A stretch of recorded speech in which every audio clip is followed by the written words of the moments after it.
Hey, everybody, welcome to another episode. I am Micheal Petrow, and on the show this week, you've got me sitting down with Zellco Entertainment and one of its co-owners, David Zellis. I was interested in finding out how the film distribution world works. That's exactly what Zellco Entertainment does. They take films that have been lost and need a home, that may not have a big showing, but still are worth a watch, and they want to get it out to the masses. So I get to talk about how he got a start in film, how distribution works, how it works in Canada, the roadblocks for small independent films trying to get their films out there, and a ton more. Dave is very knowledgeable. He's not as old as he thinks he is, and he was a great time to talk to. So that's who's on the show for you this week. If you've ever been interested in film distribution, or you're a filmmaker and you're curious and you have no idea, that's why this episode occurred, to educate me and maybe educate one or two other people. And if that happens, well, then we've done our mission here at the Reel Debaters podcast. So that's who's on the show. That's what's on the show. April 27th, ladies and gentlemen, the Reel Debaters are back doing another live event. This time it is trivia. Yes, we're going to do 3 rounds of general movie knowledge trivia. So this is for people who watch movies but aren't cinephiles. This is designed for you guys, the normal everydayers, the not obsessed ones who want to come out, have a couple beers at Little Brown Jug, because that's where it is in Winnipeg, and have some fun with us. We're going to have 4 of us on stage reading out questions. We're going to have a bunch of us in the crowd interacting with you guys, maybe doing impressions, commenting on shit, and we're also going to have prizes. So April 27th at Little Brown Jug in Winnipeg, Manitoba. Check the show notes. It will be there. Tickets are $5 at the door. Show up early. I believe it's a 7 o'clock showtime. If you want to confirm that, send us a DM on our Instagram, Facebook, or Twitter. I'll have all that information for you.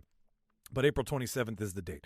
So mark it on your calendar and subscribe to the show, because then you'll always be in the know and you won't ever miss out. And you'll be like, damn it, you're right. I need to make a team. Teams of 6, I believe, are max. That'll also be confirmed closer to the date. We want to get as many people in as possible to have as much fun as possible. So get your trivia hats on, ladies and gentlemen. We'll see you April 27th at Little Brown Jug. I have nothing else for you this week. So without further ado, I give you David Zellis, finding all about the film distribution world. I will cue that reel, and you enjoy the show. Let's tidy up this tangle of film by putting it on a reel. Here is a motion picture film, 1,000 feet, 16,000 separate photographs. Welcome, everybody, to the official space section of the chart. I want the truth! You can't handle the truth! Ladies and gentlemen, welcome back to the Reel Debaters podcast. Welcome back to the show. I have kicked out every normal voice, every known voice that you've heard, and I'm sitting... I always do this. I didn't ask you how you pronounce your last name, so we'll start with the first name. I'm sitting with David Zellis. from Zellco Entertainment, and this gentleman and me, we've been liking each other's posts and kind of trying to build our Twitter or TikTok feeds. Is I think where we kind of found each other. Yeah, TikTok. Fucking TikTok. It's the devil. it really sucks your brain. It breeds a certain kind of person on the platform. Anyways. So if you've been following Andrew Tate, if you know what. Yeah, fuck that guy. Oh my God.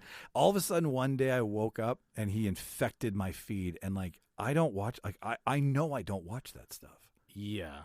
It just, I don't know. It's the algorithm. But it's to not get out of topic here, but it's a thing where, because I'm fascinated by these grifters, and that's what he is. Yeah. He basically sells this course, quote unquote, called, I don't know, some kind of, alpha Chad nonsense. Alpha whatever. Chad, I love it. But it's a very kind of MLM mid-level marketing kind of scheme where, pay this course, and he encourages you to share these clips of him saying this kind of, nonsensical wisdom. Yeah. So it'll really just kind of flood the algorithm on TikTok, so you can't get away from it. Oh, that's interesting. That's the grift, right? Oh, yeah. I fucking swipe up. Anyways, yeah. So how we met was you were doing your what was it? The posters. Each poster, I think, was your bit for a minute that I was following that I liked. Yeah, no, I think because I'm off it now. That's the reason I'm saying I haven't followed anything for a while. Oh no, I was talking to my business partner today about this and just talking about this podcast when I was going to be on it, and I was just looking at the Instagram, and I think you had mentioned A Desperate Road as one of the films we represent. Yes. Crystal Snow, Cameron Patterson. I think he goes by Cam Patterson. I think. Yeah, that's his book name. Yeah. So you had posted on it and said, thanks, and I understand you've had Cam on the show previously. Was trying to get some of the other filmmakers on the show to talk about it, and you said you were interested in knowing kind of what I do. And yeah, I'm fascinated by it because I started this with let's talk about movies, and then I'm like, I don't know shit. I really don't know shit about the business side and the creative side and the post side. I know how to compare and contrast and be a fan, but distribution to me has always been a puzzle. So as we talked, yeah, I was like, man, I want to know how it works. I want to know how it works in your world, what the ups, the downs, the ins and outs, and all that stuff. And the thing that we do here on the show is we don't know where we're going unless we know where you've been and how you got into film. So let's start with some backstory on you, bud. How did film enter your life? Yeah, I probably entered my life when I got accepted into film school. Okay. This is going back years. And at the time, I grew up in, East Kildonan and North Kildonan. It's fairly blue-collar neighborhood. Same, dude. And there you go. Something in common. That's great. So I grew up there and, was generally drinking with your buddies, hanging out on the weekend type thing. That's what we do in that area, definitely. It's very true, yeah. Get up in the morning, fix your pickup truck, beer in hand. Go to the villa, get another case. Go to the villa, yeah. Remember that floozy? Anyways. But, so I grew up there, and, I didn't really know what I wanted to do with my life. And you're a kid, you generally don't. You're in high school. So I'd applied to plumbing, I think, at Red River. Okay. All my friends were going off to do blue-collar kind of jobs, and applied to film school as well, too. And, I never really kind of known the film process previous to that. Didn't get into plumbing, but got into film school. And then, I was always good at writing, or I liked writing, I should say. And did some acting classes and stuff like that in high school. My first foray into film was through film school. I didn't know anything about how to make a film until I got into film school. So, there's a lot of people that make films when they're young. That was not my experience, however. No, not at all. I liked watching movies. I liked going to Steven Spielberg wanting to crash the train over and over again. Yeah, no, that wasn't me. I went to some. I was like a lazy kid. I went to acting classes because my parents were trying to get me active, basically. Acting, active. Yeah, there sure. You go. What'd you think of that side? How long did that go for? The acting classes? It's fine, I'm capable of it. It's not something I've really pursued. Respect for people that do it, obviously. Yeah. Right? Well, the more I talk about it, the more I'm like, yeah, acting isn't just talking, it's listening. Acting isn't just, knowing your lines. It's knowing where the camera is. It's knowing your cues. You get so lost in becoming somebody, but then also knowing the mechanics of it. It's not for me either. Yeah, well, you have to know your mark and all that kind of stuff. There's a lot of technical aspects I think people don't really think about it. Of course, when I was younger, kind of being an actor in a movie or TV show, that was the thing, right? That was the goal. Now it's being the next person that's big on TikTok or whatever, right? It's fucking annoying. I'm not young anymore. It's just a different generation. So, I went to film school. Where'd you go? You've dubbed? No, I went to Thunder Bay. That's right. You were saying you did go all the way to Thunder Bay. Confederation College, which... Was there a reason you wanted to leave town, or... I think it was just, they didn't really have a film program here at the time. U of W didn't have one. U of M was more like film theory. This was how to make a film. Yeah. And it's a great course. They still run it there. And it was very involved in, you are making a film. You had to make, I think, 3 or 4 films throughout 2 years. That's a lot. It was good. It was a really good course. If you want to work on film or primarily work on film, I think was the kind of concentration as being a cameraman or lighting or whatever. Yeah. But you had to crew other people's films. I don't know. It just it was a really great experience. Tight knit group of people. Some I still talk to this day. Many have unfortunately lost contact with. Went on to do other things with their lives. Yeah. It's hard to keep a career in this industry. But it was really good. And just thinking of my professor, it's kind of a funny story. It's not related to anything, so I apologize. Don't, dude. Tangent away, please. Tangent away. Anyways, our professor, one of them, was a gentleman named Donald DeLorme. He's still out there doing stuff to this day. And he was from Quebec, but he had spent time in Mauritius. because his wife was from there. Where is that? I'm sorry, I'm ignorant. It's in the Caribbean. Okay. Yeah, right. So, in around the Caribbean. Don't quote me on Caribbean adjacent. Caribbean adjacent, let's just say that, yeah. So anyways, there was this one kid in our class, Kevin Falkingham. And he What's up, Kevin? Yeah, I don't know what happened to him. No, He okay. flunked out like after the first semester.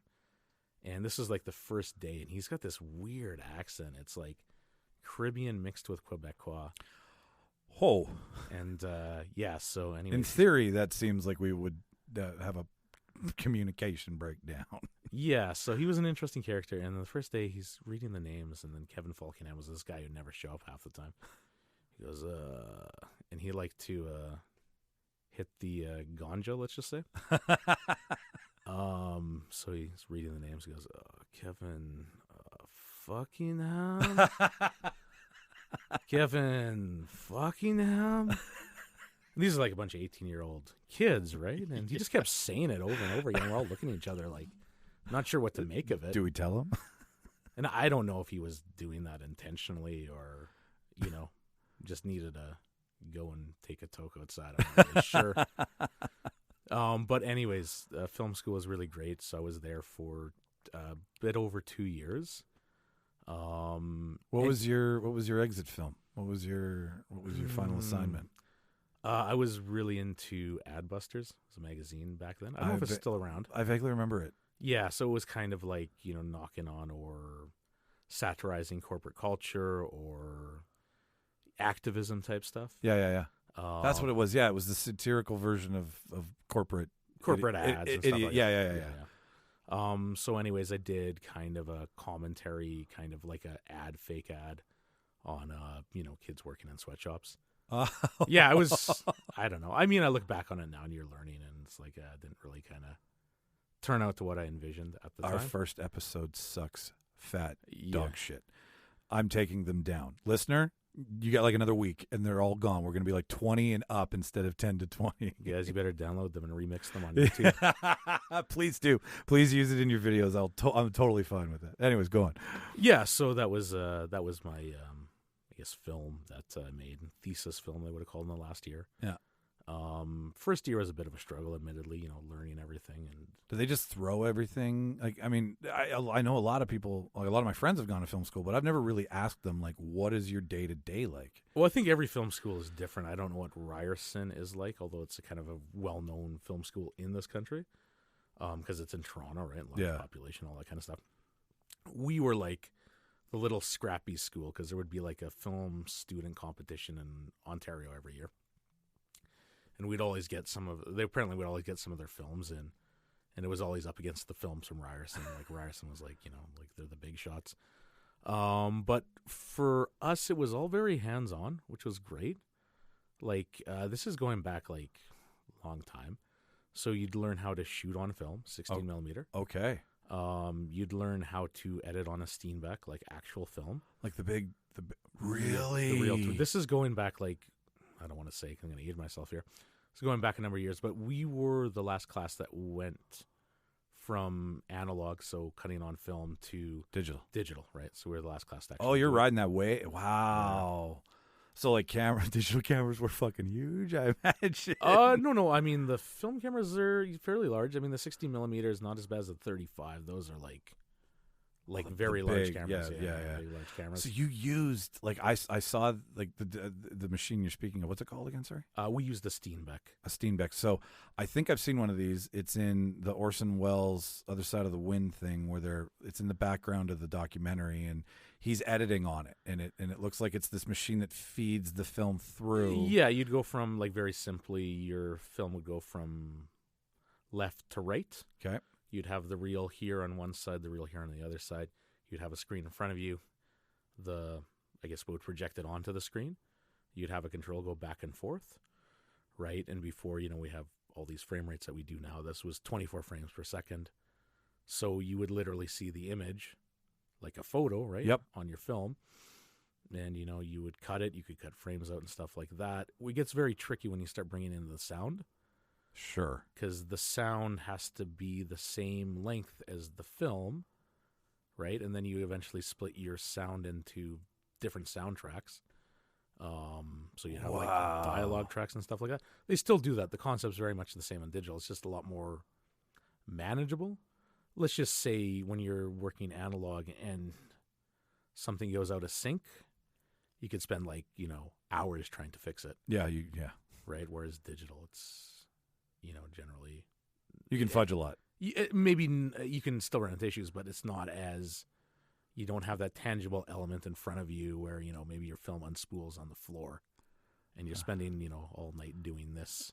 Getting it back to, oh my God. That's cool, man. Like, I mean, the reel came out of the fact that everything, like in the name, came out of the fact that everything was shot on one. That's how we started, right? So yeah, if we're going to argue film, we got to acknowledge where we came from to where we are now. Yeah, so, I mean, that's what we learned on in terms of film school is like, so it was all very hands-on. You'd crew other people's films. Sometimes there was arguments about, equipment being rented out and stuff like that, or who had which camera, or, had the better camera and stuff like that. What was the one camera everybody wanted to use? I think we had some Arriflexes. I think we had an SR. It was kind of very popular. Because if you know this, you might know this, like back then, even up until like the 2000s, a lot of TV was shot in 60mm. Yes, I do know that. So that was 16:9. Yeah, very, very common. And then you would have to do the post and everything, and you'd have to I think it was like you have to do 2 major roles on somebody else's film. It's like cameraman or editor, or I think we edited our own films. I'm just going back a while. But yeah, and then you have a finished film, but you did learn a lot there. But primarily it's based on working on film, the production side, the post-production side. There was a few other courses that were kind of mandatory. They were making filmmakers. They weren't just teaching film. They were, I would say, sure, but I think it was more so they're teaching you to be a crew member there. That's what it felt like. Okay. Yeah. That was the main focus. Some people I went to film school with, they're doing creative stuff, not necessarily doing film stuff. Sure. Yeah. So. Yeah. No, you can parlay it a lot, right? Because everybody wants to record something. So knowing film, I mean, lighting, if you know the 4 or 5 basics, I mean, that's a life skill, essentially. Yeah. So, I mean, that was film school. It was a great experience. But in terms of like where it really took off, the kind of filmmaking and, making films for me, is when I got out of film school, I did an internship at the Winnipeg Film Group, which everybody in the city knows. Good group. A lot of people are aware of its very long history. But I was there as an intern, intern production coordinator. So it was the person who basically helped the members get the equipment. Yeah. All that kind of stuff. Just met a lot of other creative people. And ended up working with them, I produced some of their short films, or they helped me, or vice versa. So it was like just a great community to get into. Yeah. And I think that most made me kind of continue, or I don't know, whatever, or just like, this is really amazing. Was I was there and this intern just doing a bunch of different things. And the distribution coordinator at the time you would send tapes, VHS tapes off to film festivals. She got me to make dubs of these films by a guy named John Pays. And John Pays is this really well-known filmmaker, kind of like at the same time as Guy Madden. But, I think his films are just incredible. And just made dubs and started watching these films. And, was floored that he had shot this one film, Crime Wave, very well-known film here in Winnipeg, and I think amongst cinephiles across the world. He was from East Kildonan, and he just shot it in his backyard. And to me, that was just incredible. When you hear them say, just get a camera and shoot, you're like, you can, but you can't. But like when you hear stories like that, it's like, yeah, you just got a camera and you shot it. Yeah, and it's interesting. We'll get into kind of the distribution side of things, but just because of that film came out in 1985, and the Sam Raimi film Crime Wave came out, and the little catch the wave there. Yeah, not quite. I don't know if you're familiar with the film, but I recommend it. It's I don't know how to describe it. It's maybe one of the best films about filmmaking, in my opinion. Really? Yeah, and maybe that's just because I'm biased. I'm from Winnipeg and all that stuff, but A good film's a good film. I mean, yeah, location, I get what you're saying. yeah. So John Pays, who's also in the film, he plays the main character, is a color crime writer. This is code for filmmaker. Okay. And so he can come up with beginnings and ends of his stories, but he can't come up with the middles. The big second act. Yeah, it's a bit on the surreal side. I mean, if you look at films like Wes Anderson and stuff like that, you could maybe compare it to that, although this came before Wes Anderson. He is Wes Anderson. Yeah, maybe. I don't know. Maybe Wes Anderson drew inspiration from it. Yeah. I'm not really sure. But it's just like a very weird, very humorous film. I think they just played the director's cut at Cinematheque like just a few weeks back. Nice. But yeah, so that was like a big foray into continue on the film, and met like a bunch of creative people that necessarily weren't always filmmakers, but there was some cross pollination of maybe they were a musician or maybe they were a puppeteer or a video artist or whatever. In the world of creative types, Yeah. you're in a playground of so many different colors. Yeah, and just because I think of the film group is funded by arts councils, so you're meeting a bunch of different kind of like people that are more focused on the art Yeah. than they are kind of Speaking with the camera and using sound and lighting and imagery that might not be so popcorn and on the nose. Yeah.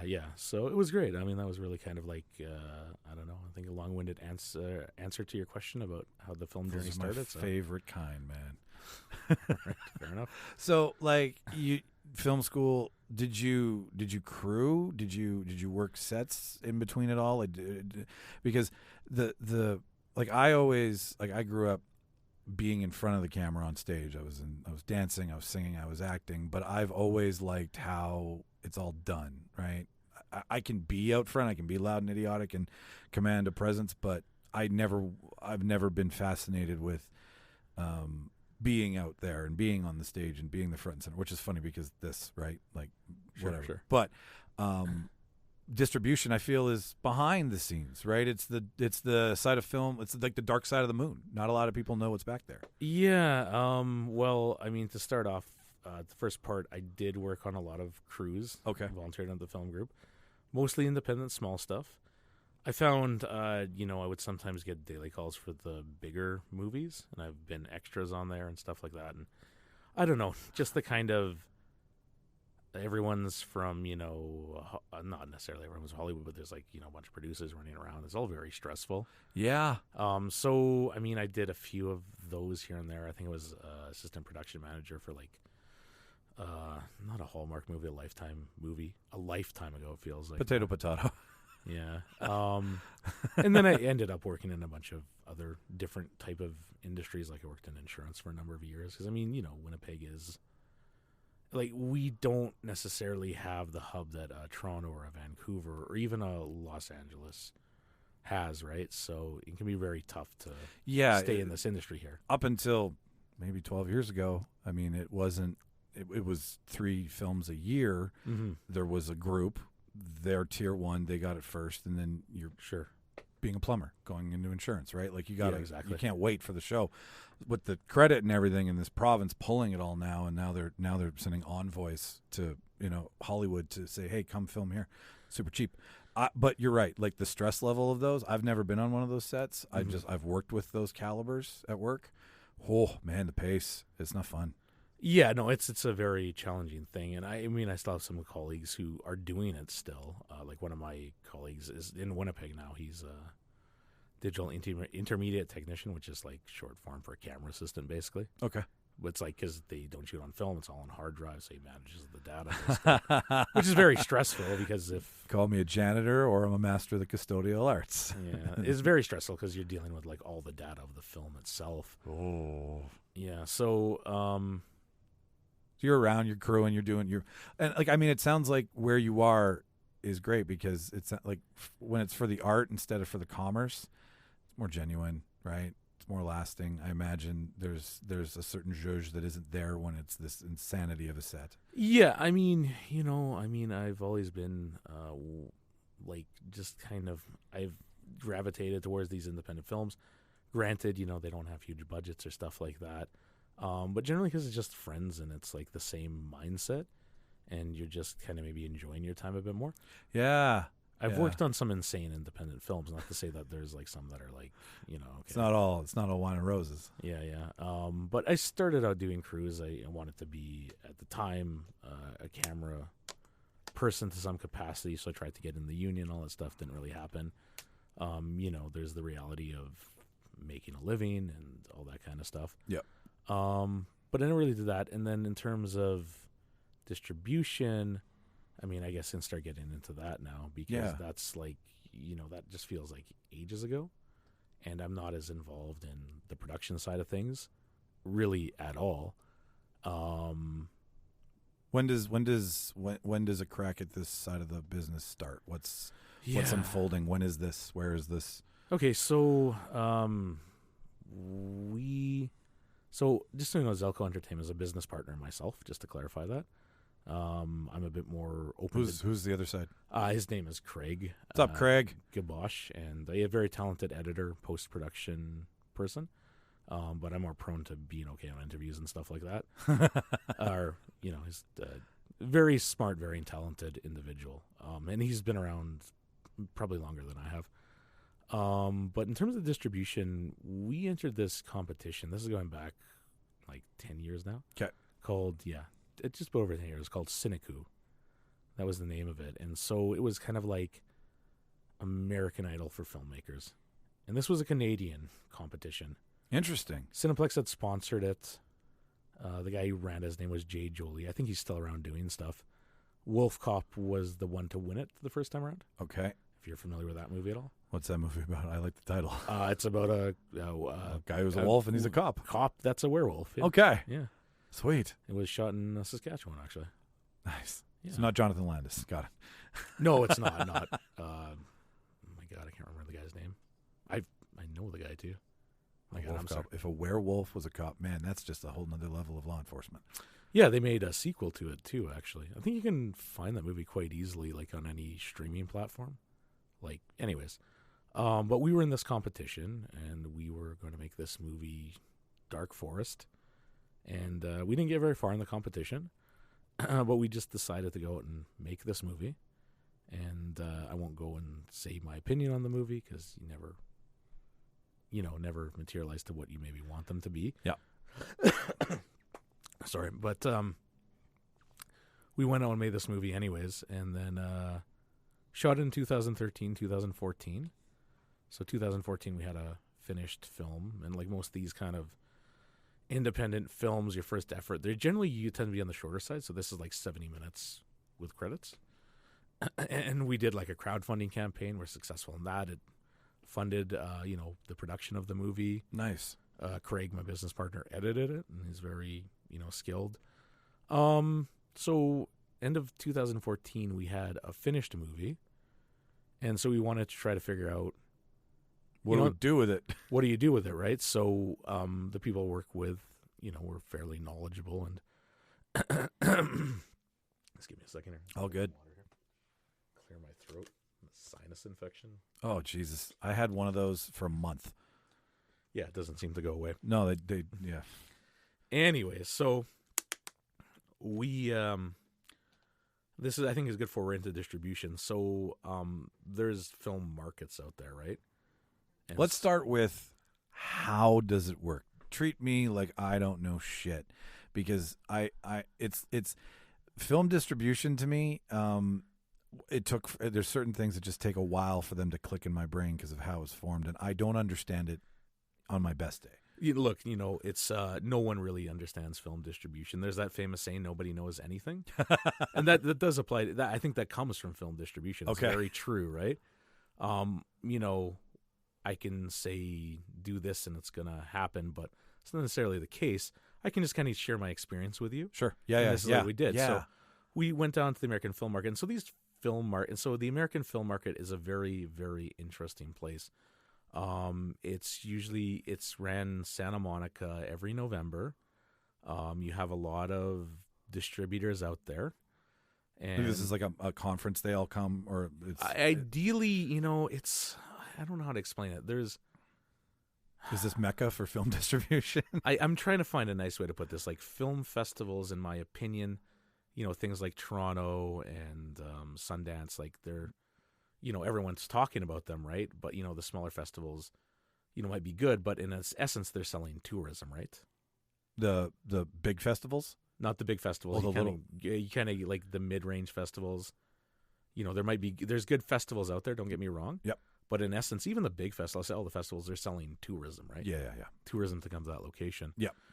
Film markets, I feel, are not much different in that way. Okay. I mean, who doesn't want to go to California in November, right? It's very nice there. Yeah. But you go there, and you'll see all these posters for movies with Eric Roberts, Clint Howard, an actor you don't remember from ever. He was on that 80s TV show, right? Yeah, he did that one. He was with Fonzie on the Happy Days. Yeah. Yeah, so you see all these posters for these kinds of films, right? So it's very interesting, and what we found is like you're going to go there, and so this is a distribution thing that's become a myth. I think it was like reality maybe 10, 15 years ago. You would go to these markets, you'd have a film, you try to get what's called an MG, which means minimum guarantee. Okay. Right? So you'd sell it to someone. They say, we're going to pay you, I don't know, $20,000 for your film. Okay. Because then they're going to go ahead and then they're going to, sell it and make that money back on their end, right? And then some. And then some. Right. But, what we found is there's a lot of shysters at this particular market. And I think that's kind of true amongst a lot of kind of these markets. Where people are bearing their blood, sweat, and tears after they've put a lot of work into something. There's a lot of ability to take advantage of that, I would imagine.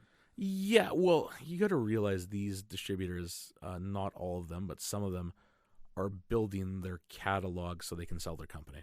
Oh, really? It's just an investment to sell, not. Which is kind of, you have to be very careful, right? So we were offered a contract, which was very bad, and we didn't sign it.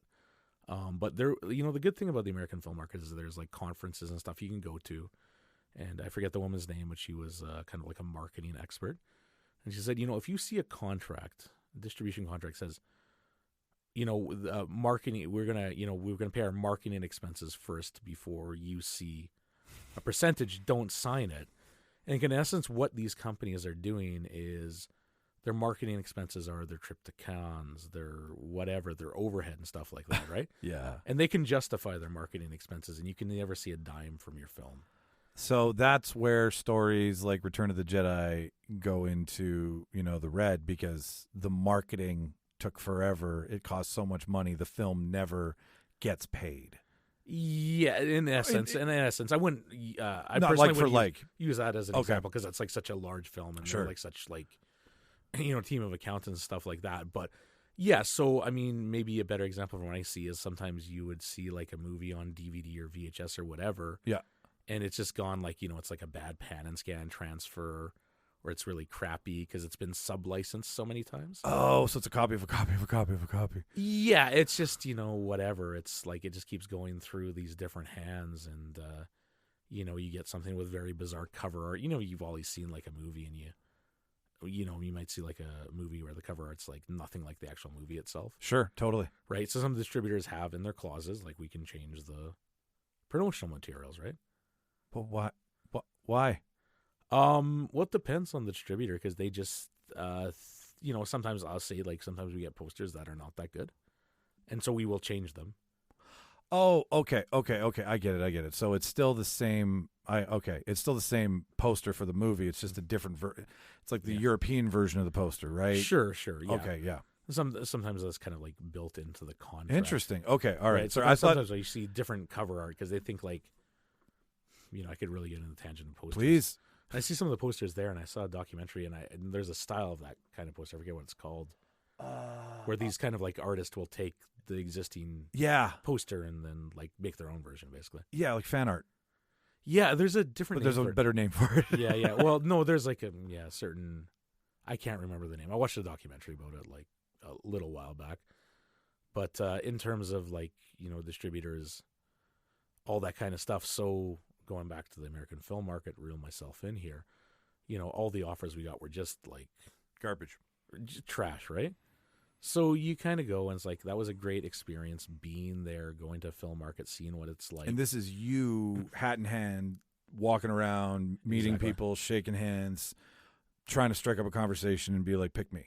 Well, Fuck, that's ballsy, man. I appreciate that. The way it works is there's a lot of filmmakers there, and you hear different stories and, different egos. Fucking the and stuff. rumor mill there must just be insane. Yeah, I mean, you do have like agents and stuff doing conferences and stuff like that, so that's very interesting.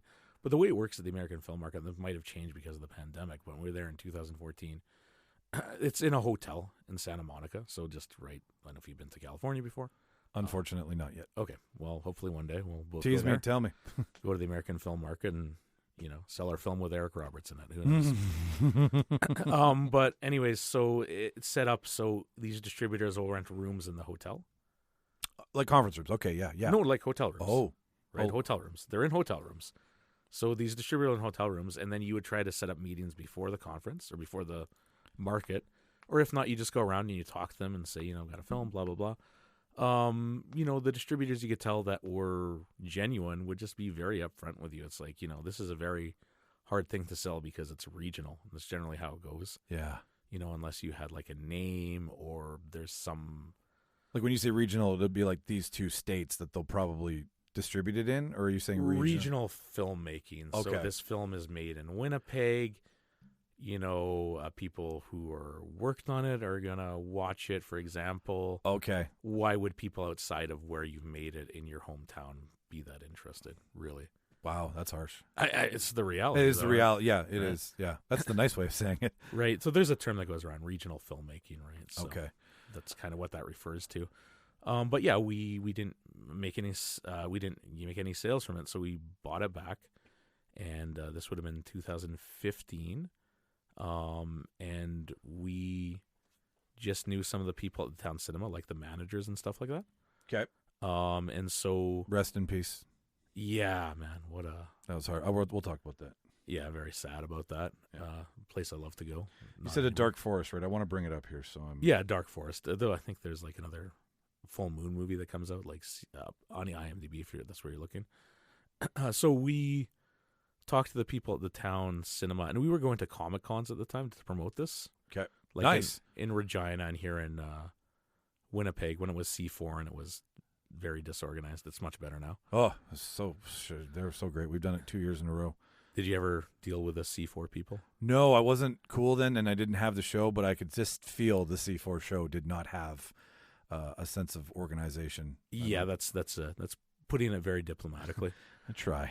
But so we were promoting Comic-Con and stuff like that. So when we were back here in 2015, we had this film. We talked to the town cinema.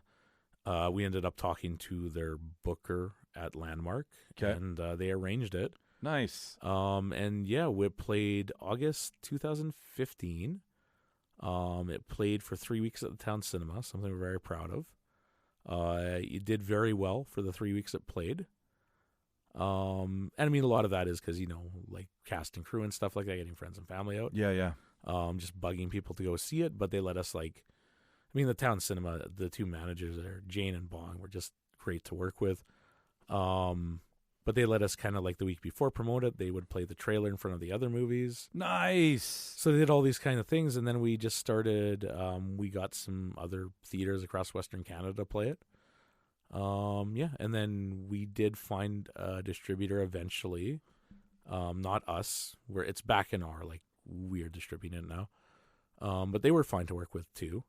And they put it on a lot of the platforms that it was on, like Amazon and stuff like that. Yeah. And so that's kind of where it started, out of necessity, really. So you found distribution by having to distribute your own film. Yeah, and I mean, that's more common than you think. The filmmakers that are savvy will generally tend to do that. There's so much business Sure. to this that it amazes me how many hands it transfers through and how many times it can go around. And if you make a thing, you can distribute it in perpetuity as many times as you want. It's not just this 2 hour pretty picture. Yeah, well, getting back to the kind of the American film market and the contrast you kind of want to be wary of, and this is sometimes what happens is certain films get lost, or they, just the original rights holders of the film kind of get screwed because they just signed a bad contract. And talking to American filmmakers, because they're more litigious down there, like I've heard so many just like horror stories of, I signed with these people, they were just the worst to work with. There's one gentleman who, I'm on these like various online groups on Facebook or whatever, with filmmakers, and one gentleman was like, I signed, he had a film with Lynn Shay in it, who's like in the Conjuring movie. I think she's in the Conjuring movies. I could be wrong, but he had this movie with Lynn Shay in it, and signed with his company and never paid him a cent, and he had to go after them, and he was like suffering from cancer at the same time. So you just hear like all these just like nightmare stories, especially when it's in the kind of world of, films with maybe not huge or large budgets. Well, yeah, and that's the breeding ground for the sharks, right? Because you don't have a sure footing yet. So, that's you keep saying like how the American film industry is specific to, the American people. I guess it's like it's there's 300 million people down there making content in that market. I mean, it's saturated, it's heavy. Everybody wants a big home run. It's America, where you can get your picture, seen by everybody. The Canadian side, what's Canada like? What have you like? What are we missing that maybe the American side has that we should have up here, or what do we lack? Like, where do they compare? Yeah, I mean, there could be debates to be about that endlessly. In America, they don't have the funding system we have up here. So they kind of have to let the free market decide. Now you can say if that's good or bad. But here for us, I can just say that, we've had six, and I don't know why this is. This kind of infuriates me to some degree. But we've had more success putting our particular Canadian films on American platforms that are available in Canada. They may be selling to, a Canadian broadcaster, something to that effect. So, there's that. And here in Canada, just because I think they let the free market decide there, and not every filmmaker is super educated about distribution. I mean, I feel like we're still learning ourselves, and we try always to be knowledgeable on top of things. Everything changes like every day. But there in America, they tend to be more aggressive, more in your face, a thing that's like, we have this product, we put money into it, we want to make it back. The way the funding system works here, not all the films we have were necessarily funded by the government. Some of them are self-financed. I mean, the mic there. Maybe the attitude's a bit different up here. The population is lacking, as you had mentioned. And, there's some films that we do have that were financed by a certain government organization, and there's not maybe an incentive to, kind of get that back. I'm all for arts for art's sake, but at the same time, the risk that the Americans take, there's the reward, right? Yeah, sure. And there could be here reward too, but, if you get money to make your movie, and I mean, some of these government organizations do ask that you pay them back if it does make money. Like, just be very clear about that. Yeah. No, I've looked. I just looked into it for the sake of knowledge, and it's like, this is a loan. There's a no interest loan. Well, they would call it financing. Financing. They call it financing. This is the term they use. Now, they want it to make money back, but if you don't, they're not going to go after you. Yeah, because they know the risk that they took. Right.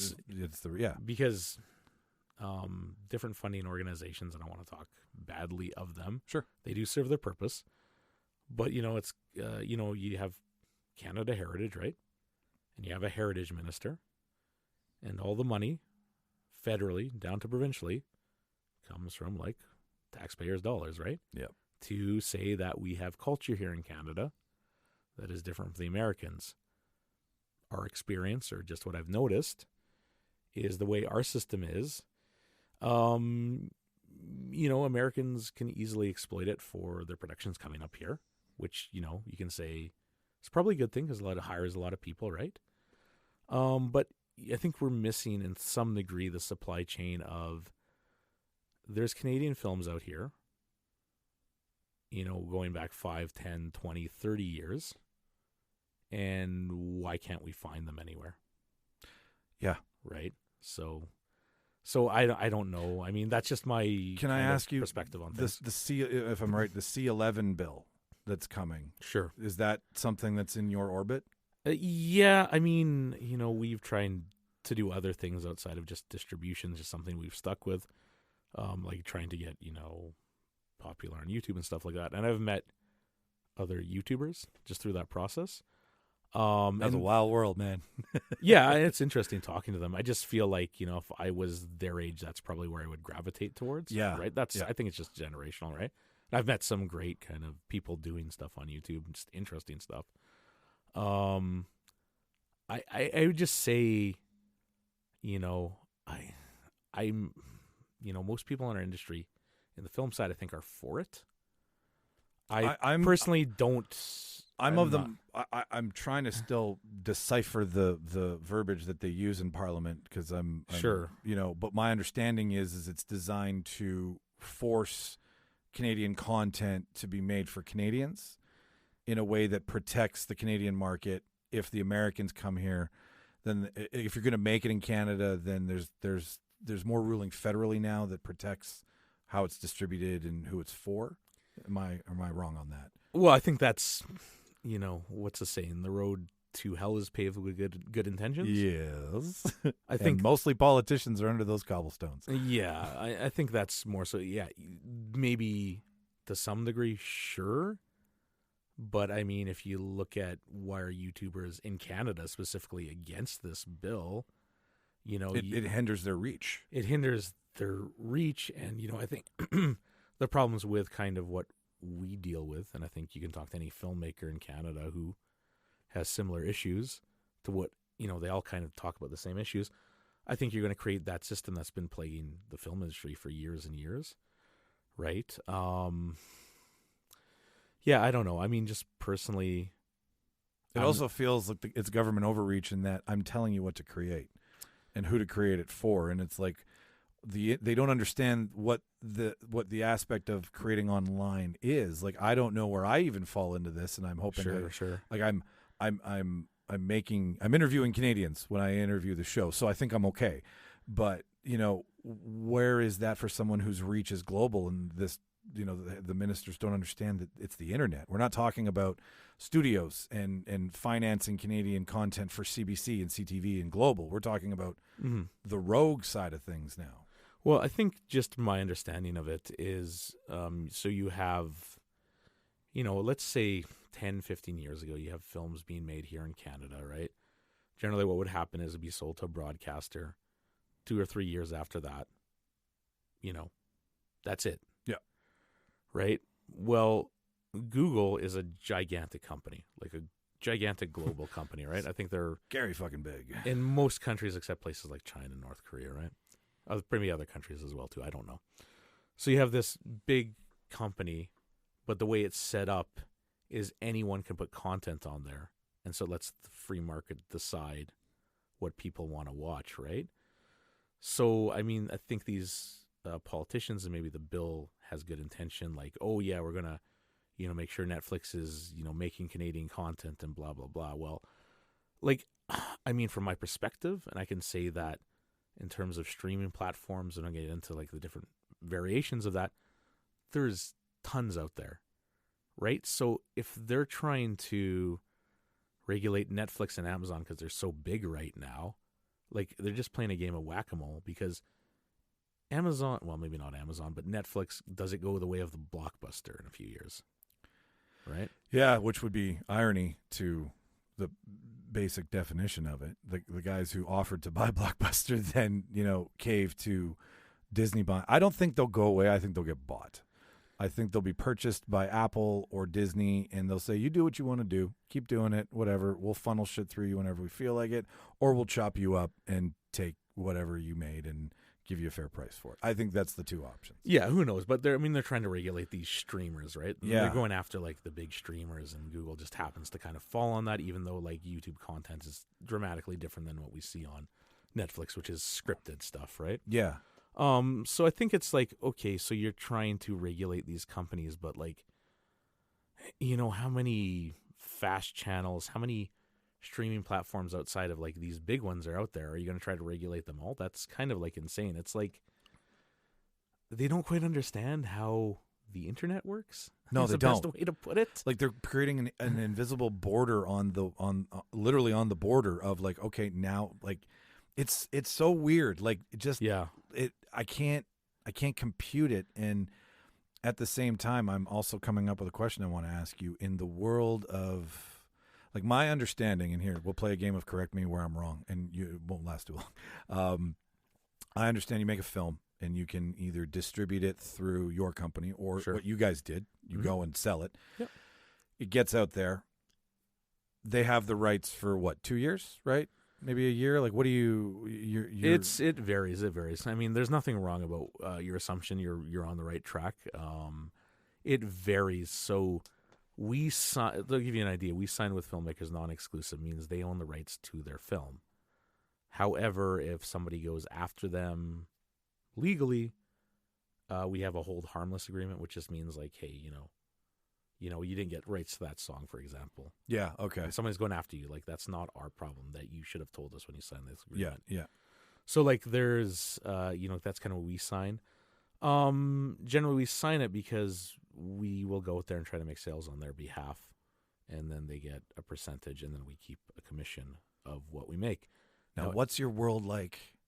Because you'd probably would sell to networks before, right? You would go, like, if this you would distribute it out to, I don't know. This is what I know. I know Showcase has the rights before Disney Plus to play Star Wars every Christmas day, right? You get those 3 movies back to back, and then ad money's made while that's playing. So my question is, how does distribution change for you in the world of streaming now? Like, how has that rocked the boat? Because it's interrupted the physical media, sure, which is a huge part of what you like. You brought one of the ones we're going to talk about today, right? Sure. I'm just like, what is this thing? Oh, it's a DVD, right? So, like, how has physical media in the distribution world with streaming changed? Well, it's a good question. I think there's a lot of answers to that. Just to clarify. Sorry if I cut you off. No, it's quite all right. Don't worry about it. We kind of came on doing the distribution, and we had just started with streaming. In terms of like how it was done previously, yeah, you would try to sell it to a broadcaster, and then they would do what they want with it. Do what they want, and you would sell it for like a fee or whatever, in varying degrees. Sometimes broadcasters would come in, and you'd get money from one of the financiers, and you'd have a broadcaster on board already. So it depends on the level of the film itself. Yeah, they want the film. Mm-hmm. They'll buy it as soon they'll as invest into it. Yeah, because before they know. production, right? Nice. Right. So that's generally how a lot of films get made in this country. Like, so there's like distributors of varying sizes here. Let's just clarify that. So we take films when they're done. We're dealing with micro budget, independent films. We like to take older films because we just like to restore. It was so nice to find stuff I've never seen, and that That's I'm great. looking very forward to looking at, because I'm like, I'm like, give me original content, give me some weird story. That's what I want. I'm fucking Superman'd out. Yeah. No, that's great. No, I'm glad to hear that. So that's what we do. I'm going to say another distributor out there in Ontario is Elevation Pictures, and they're a fairly large distributor in the space here in Canada. And generally, I mean, they do a lot of taking something like Everything Everywhere All at Once, putting it in theaters in Canada. But, they've been around for a very long time, or I should say the kind of principles. The company, I think, has been around for a few years. But the people running it, they've been in distribution a very long time, right? So what happens with them, there'll be certain Canadian films that they will invest in before it goes to production, and it'll get financed through a large something like Telefilm, which is like the primary financer. Yeah. So there's varying degrees of distributors, and right now we're just. I noticed that while I was researching this, there was some that would be like, yeah, we want here's $500,000, we're in it, right? Mm-hmm. Yeah, then exactly. we're gonna pump it out the back end, or all right, I'll buy your finished movie like you guys do. Yeah, and we necessarily in the position to buy stuff yet. We're sharing the sales we make, right? So there's different models of how it works. Wow, that's so great. And it obviously changes based on the project, right? Like, is it better to do it this way? Like, is that what you're saying, where you're constantly evolving? Where there's no right or wrong way. I couldn't say like, yeah, do it this way and you'll magically make a ton of money, or do it this way and you won't make a ton of money. There's really no right or wrong way. The distribution we're doing is, there's no term for it, I don't believe, but we're taking existing content, we're selling it, we're monetizing it, we're making sales off of it, right? We're trying to, we're really pushing hard to make sales. Yeah. So that's what we do, and that's kind of like our business model of what we're trying to do. And that comes from, years of doing stuff at the film group and seeing films that would get shown once or twice, have premiere with friends and family. And after that, it's like Death. Done, right? Right. And not to get too much into it, because I think there was a time, and I don't know for certain, there was a time, I think, and sometimes, unfortunately, a lot of times with these Canadian films, there's some we would like to get and put back out in the world, but they're tied up with, a distributor that doesn't care to do anything with it. But doesn't want to let the rights go. Well, they signed like a 25-year term or something crazy, right? Okay, so this is great because there's a lot of gems. There's a lot. I can imagine the blood and sweat that you put into like the back and forth of finding stuff in the search. Like what do you get up? You have coffee, you go to work. Like, where do you start your search? Where are you looking? Is more of this people come to you, or are you out there and you, like, how does your day go? Because I want to know how you found some of the ones we're going to talk about. Sure. How we found a lot of the films we've put out. Working in the film group, I knew a lot of filmmakers, so a lot of Winnipeg films, I just happen to know the people. Sure. But some of the other ones outside of Manitoba, we were talking to Telefilm. I don't think we got money for something. Just complaining to them. And, there's really good people that work there. And So you said telephone? Telefilm. Sorry. We're talking to Telephone, yeah. It's the new, have you heard of it before? It's the new organization. No, Telefilm, which is, again, the primary funder here in Canada, right? They're across the country. Yeah. So they're the federal agency. We were talking to them, and we were just complaining we didn't get money for something. And the guy we're talking to said, movies that get financed by Telefilm, they have to, as per our agreement with them, send a copy to the archives in Ottawa. So Interesting. Yeah, so to protect the film, right? Protect, like, historically our own Criterion collection. Yeah, it's interesting that I know in Los Angeles, various large companies like Paramount have a vault or something. They're probably all trying to digitize it and put it on servers now, I imagine. I don't know. I know Warner Brothers has it on servers because when Warner Brothers axed Batgirl, it was taken off the server before anybody had a chance to look at it. Yeah, that's a a whole other crazy story. Yeah, I'll ask your opinion on that in a minute, but go on. Anyways, so we reached out to the archives. They're very great to deal with, very friendly. And you can go on their website, and there's a list of films, what elements are there. So Craig and myself, we just wrote down this list of films we were interested in acquiring. Oh, wow. And we're still actively going through that list. If you go to our website, I could point out, this one came through, like, somebody knew the filmmaker. This one came because I got in contact, because it was in the archive list. But when you distribute a film, you have to get in contact with the rights holder. Okay. And, and then the archives has to have that, like, the rights holder gave you the agreement to, get into an agreement or a license agreement or whatever. They okayed it, yeah. They have to okay it first, right? So that's how we found a lot of the films here. I wouldn't say all of them. Some of them, Craig and I are cinephiles, and we just know, like, what this film that was shot in, Winnipeg in 2001, or, I'm just going to bring up The Nature of Nicholas because I worked with Jeff Urbach, who was the filmmaker of that. It's a film I'm very fond of. And just, get in contact with the producer, was also named Jeff, and get in contact with them, and they're like, yeah, sure, because their distributor is no longer, basically, they were working with. I think they did a pretty good job with it. And so, yeah, it was just a bit of a grind. You get different reactions. The kind of reactions you get are, they are interested in working with you, which is what you want, obviously. Just non-responses, typical, right? And the one that always kind of floors me is, they don't want their film out there, or they're embarrassed by their film. Interesting. Which happens more often than you think. I don't have a hard time believing that, actually. I believe that because sometimes films are made too early. Sure. Sometimes they're made way too late. Yeah. And, that's why cult classics that fail at the theater become, they live on. And so sometimes people miss their mark with their film, and they might be like, well, you know what? Now's not the time to distribute this. There was a time.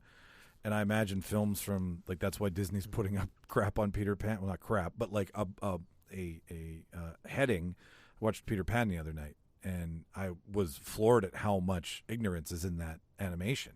But now that you're putting stuff up, so some people, I would imagine, might not want their film out now because they don't want the attention. Well, there's that. And sometimes I've read some of the descriptions of these films in the archives, and I can't find the people associated with them. And it's just like, was this terrible vanity project?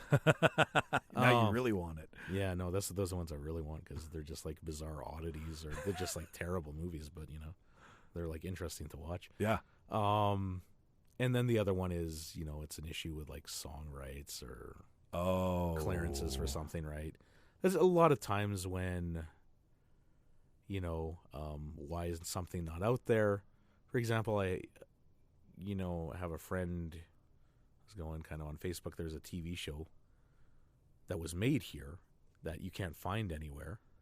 What was it called? I don't want to say. Okay. I just don't want to say. Got it. But you can't find it anywhere. And I know there's some, like, I think with the opening song is like a relatively well-known song. So the company probably doesn't want to pay the song rights again. Even though they paid it once, they got to pay it every time. Oh, I guess depends on the term. Was it for 5 years? Was it for 10 years? Right? Yeah. Okay, because that makes sense. When I bought the intro song to the show, I get it for 50 years. Yeah, I mean, you get all kinds of... generally, I don't think, although some people try to do this, legally, as far as I know, and I'm no lawyer, you can't sign these distribution contracts saying in perpetuity. Yeah, that's now you're owned by them. Yeah, exactly. That's not right. We stopped owning people back after the Civil War ended. Like, that's not cool. But it's a bit different, say, if a production company paid to make the film or TV show or whatever. Yeah, because now they own it, so right. Technically they can distribute it in perpetuity. Legally, they own it, right? Oh, that's a dirty loophole. But if you're ever people don't. But I mean, okay, yeah. People don't get excited about when talk films. They don't necessarily want to talk about, like, oh, the legality of that song. I don't think they had the rights to it. Like, no one cares too much, right? They're just like, why the fuck is this movie not anywhere? Yeah.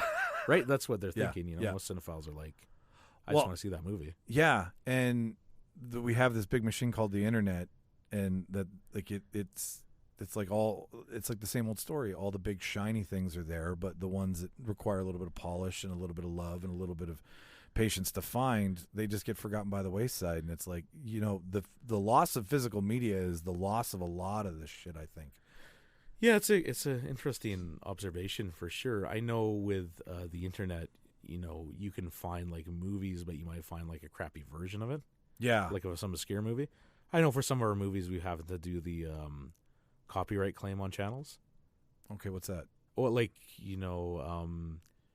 if you have a piece of content that's yours and somebody's put it on YouTube without being transformative, so there's no fair use to it. Yep. Like films of ours have ended up on YouTube, which you can put the copyright claim in, and then YouTube by law has to take that video down. Yes. So there's that. And then in terms of physical media, we've dealt with physical media before. You're dealing with a very niche market these days. It's like vinyl. It is exactly like vinyl. It's a great comparison. Like it's always going to have. It was the net to, if you had a bad run in the theater, you'd make it up on DVD sales, right? Mm-hmm. Because everybody it's the collectible and it's the behind the scenes and the special features. I just wonder if like will streaming hold up enough? Like, I love Tubi. You've mentioned Tubi a couple times. Yeah, it's great for filmmakers. People seem to like it.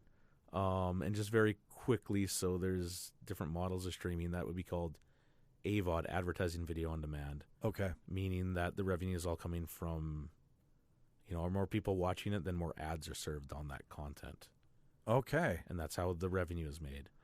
So these things that Netflix says when they're like 280 million hours watched, does that do you have a fix on their algorithm or what's telling them that this is working, that this isn't working? Like, because you deal with streamers now. Mm-hmm. What's that world like? Do they pull the curtain back for you guys at all? Not necessarily. It depends on the platform, really. Really? I mean, I can speak for Netflix because Sure. they're hard to sell stuff to, and they're generally doing it through third parties for the most part. Really?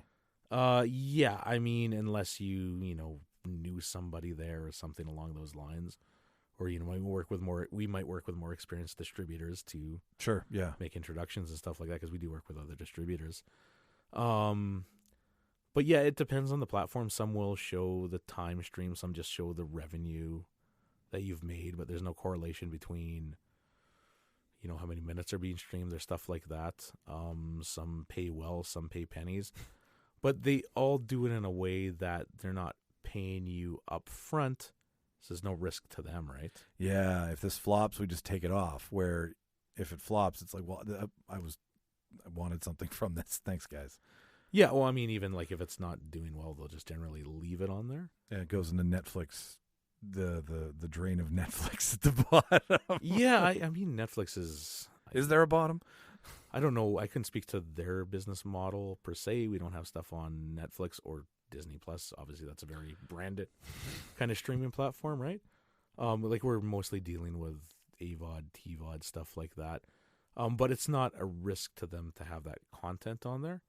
They're not necessarily paying for it, put it on a server, whatever. Yeah. I can't speak to these companies' internal workings. I don't think it's costing them much, if at all. It's a server farm. Right? So that doesn't really particularly matter to them. More content they bring on, the more ads they can serve, and that's how they're making their money, to my understanding. Let's switch back to the work that you've done. I imagine that having the archives at your disposal has been very interesting, where you get to pick and choose instead of hope for the next one to be something that you like. Like you're actively searching things that interest you, which in this game must be a lot more fun than just the business of like, yes, let's distribute this, right? Like you're a fan of what you're getting. Yeah, I mean, for the most part, we try to be as selective as we can with the films we take. Really depends on the situation. I mean, with the archives, yeah, we just have a long list of films. I mean, sometimes we've talked to people, didn't quite work out. What are some of your? Let's talk. Can we talk? Can I say the name now that you've got it? The one you brought. Oh yeah, sure. Go right ahead. Okay, so that's something that you'd mentioned to me that you've been working on. Yeah, sure. The Rainbow Boys is the title of the film. So there you go, right there. Put it into the camera for everybody. Was that hard? Was that a mountain for you to climb? Not necessarily. It was a very good experience. I'll just say a few things here about this. It's a very interesting movie. But it was on the archive list. We called the rights holders. The producer is a gentleman named Murray Shostak, is based in Montreal. And the director, Gerald Potterton, who sadly passed away this past year, was the writer-director of it. Okay. And we got to know Jerry, as he likes to be called. Gregarious, just a great guy. But I called Murray, and so they said, yeah, we've got this film we made years ago, and if you want to cover the cost of getting it from the archives, you can distribute it. That's fine by us.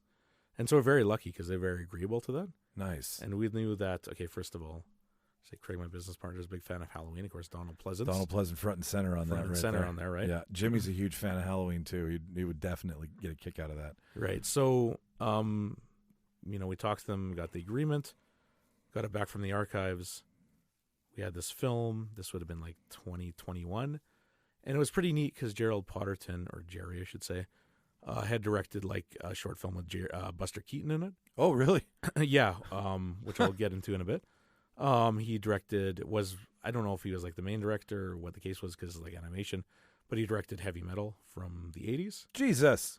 Yeah, so Jerry is a very accomplished like Canadian filmmaker. Yeah. He's from the UK originally. He moved here to Canada. Across the pond. Right. So in 2021, we had this movie, and of course the pandemic was kind of going on. Yeah. And so just a wee bit. Yeah. Unfortunately, so most of the theaters were doing these kind of virtual screenings. So we had able to talk to theaters that would take it on. And, unfortunately, that's just me phoning up, are you interested, right?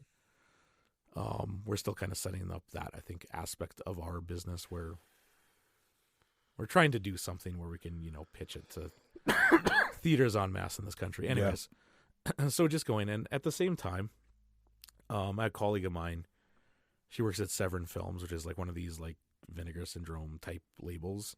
Vinegar Syndrome? Yeah. Are you familiar with them at all? No. No? Okay. Well, it's interesting. I'll get into that. Okay. Because I want to get to how this came to be, right? Yeah. So let's just say there's lots of labels, Vinegar Syndrome, Arrow, Severin, and they take old films and restore them. And they're targeting the collector niche market. The TCM guy, the Turner Classic Movie person, the one who likes the old and the like, how far back do they go? It's a lot of genre stuff, Okay. generally. I mean, it depends on the label. It's mostly, I'd say, for a lot of these labels, not necessarily. It's more like 70s, 80s, kind of stuff. The experimental years. Like horror movies and stuff like that, because there's like a demand for it. Such a resurgence for horror. I'll ask you about that after. Go on. So we, at the time, I was looking in case we knew we wanted to put this on physical media. Like we did physical media with Dark Forest. So we could give back to the people who supported our Indiegogo campaign. I was going to say Patreon. So we wanted to do physical media for this, and Craig is very good at putting that stuff together. And so we were just looking for a partner because we just didn't really have the resources to like do it again on our own, which was like a huge undertaking. Well, now you've got how many people are involved in that little box? Yeah, so we were very fortunate to be contacted by this label called Arbelos Films. Okay. And it's a group of Canadian guys. They're kind of spread over the U.S. and Canada. One's in Toronto, one's in Los Angeles. I think two are in Los Angeles, I should say. And so they contacted us because they were starting a new label called Canadian International Pictures. And so they were taking old Canadian films and put them on physical media. And so they reached out to us. And it was like very serendipitous because we were looking for a partner to work with. And they had done like physical media releases. And so, yeah, we just started talking to them. Wow, that's a blessing. And they were cinephiles like us and just had a lot of experience. And so I'm going to say about 2021 to late last year, back and forth, we were just working on getting this thing together between the two of us. They did the majority of the work. I mean, we did the restoration of the film, obviously. The majority of the work on the disc itself, it's under their label. And they did a really good job. I mean, I'm sorry, I can't remember the name of the artist, very well-known comic book artist that did this cover. It's a beautiful cover. It is. It's really wonderful. For a DVD, it's a very beautiful cover. It's graphic. It's not poster. Yeah, and so this is slipcover, which is like very big with the collectors these days, right? The slipcover, the metal box, or what is it? The steel box? Steel box, yeah. Steel box, they call it. Yeah, so that's so vinyl, man. Like it's the price to press a DVD, I imagine, has gone through the roof. And I have fun trying to find people to press them these days. Really? There's not a lot. I mean, the place we used for Dark Forest in 2018, the guy sold the business shortly after we had made our DVDs of Dark Forest there. Wow. DVDs and Blu-ray, I should say. The DVD is going to go the way of the bookstore and the music shop. Yeah, I don't know. I mean, people are collecting VHS now too, so it's hard to say. There's physical media collectors out there. Anyways, Canadian International Pictures, they team up, and this lovely gift happens. Yeah, so this happened, and so this is where it gets to Vinegar Syndrome, which is if you are a cinephile, you've probably heard that name before. Okay. But for shame, Michael. I'm sorry. So if you go Canadian International Pictures, they are label partners with Vinegar Syndrome. Okay. So Vinegar Syndrome, this is the only place you can buy this right now. It's on their Vinegar Syndrome website. You had messaged me this. You had said that they were. Yes, now in our conversations, I did check a look at this website, and it's like just very like simple. Here's the DVD, and then the cost or whatever to get a copy of it. Man, okay, so that's the only place you can find it. Yeah, that's right now. And I mean, we will eventually do other things with the film. It's all dependent on our agreement with CIP. But right now, this is like just available on physical media. That's awesome. That's purest form right there. Yeah, I mean, something like this. So some things about the film itself. We talked about Jerry and Gerald. and just kind of like his long history as a filmmaker. Sure. You know, CIP had actually put out a release for the Buster Keaton film as well, like Jerry worked on. Wow. So, which is called The Railrodder, I believe. And so you can get that as well, too. That's on Vinegar Syndrome. On the Vinegar Syndrome website. That's through Canadian International Pictures that did the production of the Blu-ray. They just released that Rami Malek's going to do a Buster Keaton film. They're going to do his biopic. Yeah, I heard that. That's interesting. That'll be. I mean, I can see the look, but I mean, Chaplin was good, but that was Robert Downey Jr. I don't know. I mean, here's the thing. I mean, you know, what's Buster Keaton known for? These insane, daring stunts. He is the stuntman, right? Just like, you know, frightening. Yeah. The way they make movies nowadays, to recreate that, it's not going to happen. No. Because the insurance companies get in there and stuff like that. You have to do the stunt that he did without any of the safety and insurance of today. Yeah, for that to look legit. That's not going to be recreated in any way, shape, or form, right? No. So, and I got to wonder, like... It's going to be a green screen wall and it's going to fall. Yeah, I mean... It's interesting, but to me, it's like, it's just not... It's not the same. No. The remake and the reboot, that's a whole different conversation, because any true cinephile will be like, create, make new. Yeah. Stop going back to the fucking well and expecting us to fall for it.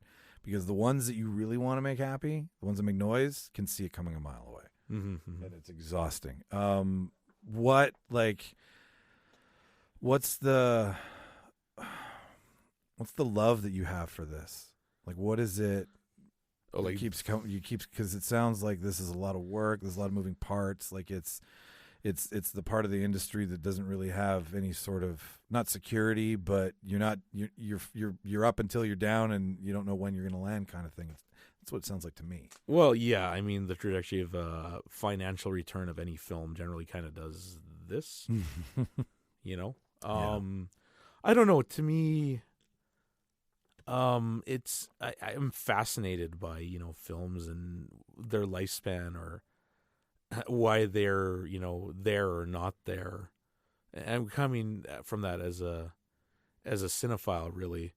And also, I mean, you know, as a filmmaker, and, you know, I think there's frustration that here in Canada is very tough to make a living as a filmmaker. And I don't know if we're, you know, helping to remedy that in some short form. I'm not really sure. Time will tell, obviously. As an outsider who, thank you for exposing me to this, because like I mean, we all have the habit of, you know, you get swayed by the big budget. Sure. Right. And I'm horrible for it, but I love anything. I love anything that I'll walk away from and be entertained by. And I don't care how I get there, how outlandish, how bad, how great, how amazing, how tearful it is. So you looking for the lost relics, you're like the Indiana Jones of Canadian cinema distribution, where you're finding the gems and the things that need a home because they've gone to the archive. Yeah, exactly. So, I mean, yeah, it's just, I would say very much it is a kind of a labor of love. For myself and my business partner as well too. And yeah, I mean, just, you know, another reason is we were trying to get like productions off the ground, and we were struggling with that. And, you know, we had some small success with Dark Forest, and, you know, why can't we replicate that, do this? And, you know, it's constantly learning. And we've met some other distributors we've worked with, like CIP, obviously, and there's some films that, you know, come from other distributors. We're just helping them out here in Canada. I think you talk to any other distributor in Canada, or my experience anyways, and I think it's all kind of like, yeah, you know, we do want our films to be seen globally, right? Well, and, you know, they come up here and they make up here, and then nothing really gets, like, even the crews, you know, like there's like Deadpool shot in Vancouver. There's no mention of Canadian crews, right? Like you take the talent out of here, but we don't get a place to showcase it because the Americans of the South, their shadow's so big. Yeah, I mean, there's that too, but you know, I mean, like, again, a lot of our stuff is on American platforms. Sure, yeah, right? yeah. So, I think Borders in my head. Yeah, most people do, right? And I mean, we're so influenced by Americans, especially here in this city. I mean, it was like an 8-hour drive to Minnesota, right? Yeah. Right. So we're so influenced by, American stuff like this. And I don't have problems with Americans coming here. I just wish, and they don't necessarily all do this, and I can give some examples, give them more positive examples, that if they're coming here, they would give back to the community here. And I give an example, Simon Barrett, who had made The Guest, was involved in Your Next, a bunch of horror movies. He had come here to shoot, I can't remember the name of the movie, a few years ago. But he had actually done like a workshop with a film group, which I attended. Oh. And so he took some of his spare time. Exactly. And was like, here's what it's like down there. I'll bring it up here so you can learn it. Well, he was just talking or just be exposed to it. Talking like I'm just talking about my experiences because I can't say like no one's an expert, right? No. And people claim they are, but no one's an expert in this industry. But he was just talking about experiences, and I think that's nice. And I think it's good when they come and they do stuff like that. And I can't speak to every film that comes up here, and if they may be giving back to the community in other forms. Yeah, I don't sure, know, yeah, right? yeah. But yeah, in terms of like, something like this, I'll get back to the Rainbow Boys here. So, from my understanding, getting to know and talk to Jerry, it was made in the 70s, so 73, I think, 73. Maybe played some theaters. I think it got sold to Canadian, TV at the time. Because you talk to people that are of that generation and grew up during that time, they're like, yeah, I saw this movie all the time on TV. And then I think it kind of died off after that, however long the license terms were. And I don't think it was kind of watched since back then it was released. I think they said they had somebody put it on DVD, but they didn't do a very good job. So, I mean, there's a bit of preservation. And also with this, this is a part I really enjoy is the preservation of the history, because this was actually shot in Lytton, BC, which is the place where got ravaged by forest fires. Oh. In 2020, 2021, I can't remember the year. Yeah, the hot summer. Yeah, so this serves as like a historical artifact of the time of the area, because now it's burnt. Now it's burnt, right? Oh, wow. Yeah, see, that's the stuff that I think is really neat when you tell me that it just goes to the archive and you're digging and you're trying to showcase. What are some of the hot ones on the site right now that you think people should go check out? Like, what are some of your, besides Rainbow Boys, is there a short list that you think would expose people to the Zellco world? Yeah, I mean, I'm just going to give my personal opinion on things, because we do short films as well, too. Yes, you do everything. Well, isn't there docs on there too? There's documentaries, but it has to be Canadian produced. Yes, so, that's like our stipulation. You have to produce, and we don't tend to take more experimental films. We'll try to find, another distributor in Canada that's more suited for, if it's more experimental. Just, it's not really kind of like our world, really. But just off the top of my head, I mean, just personal kind of what would I recommend? I'm partial to the documentaries myself. If you're here in Winnipeg or Manitoba, there's the Manitoba Connection, which is about the kind of punk and hardcore scene in the mid-2000s. Yeah, didn't they shoot that at, what's the bar downtown, the punk bar that they all... Oh, the Albert. That was shot at the Albert, yeah, right? A lot of footage from the Albert. I heard about that. It's there. Okay, now I know where to watch it. Yeah, it's on Tubi, I believe. A lot of stuff is on Tubi, which is free to watch, which is great, of course. I'm trying to think what else here. I mean, I personally like grilled cheese sandwich. Very low budget, kind of punk type thing. It depends, because I mean, we have, stuff from a diverse group of filmmakers. I go and say oh yeah, check this film out. It's the best, right? It's your personal preference. We have Time Sleeper, which is a faith-based sci-fi film, right? A lot of genre. What's that? That genre. Yeah, that genre. It was very unique, right? It comes from a black filmmaker, and he's, very talented. So, there's that particular film, which a lot of people have seemed to enjoy. A Desperate Road, which you, I believe, watched and enjoyed. I liked it. I was sucked right in. And I mean, beyond knowing Crystal and Cam, I mean, I watched it and I knew of Crystal. I have my friends of the show were friends with her, but I thought that was very, I was like, shit, I can't believe that actually happened. Yeah. So, I mean, if you like thrillers or stuff like that, I mean, yeah, there's a lot of stuff, and then I love the story about the ADR, Desperate Road. Did they tell you? I've heard, fix most of the audio in post. Yeah, I mean that's just a hassle, really. Fuck. You know, that sucks for them. I feel for them having to deal with that. I didn't know when she told me that after. I was like, you can't tell. Like you can't tell, and even if you're looking, you can't tell. So.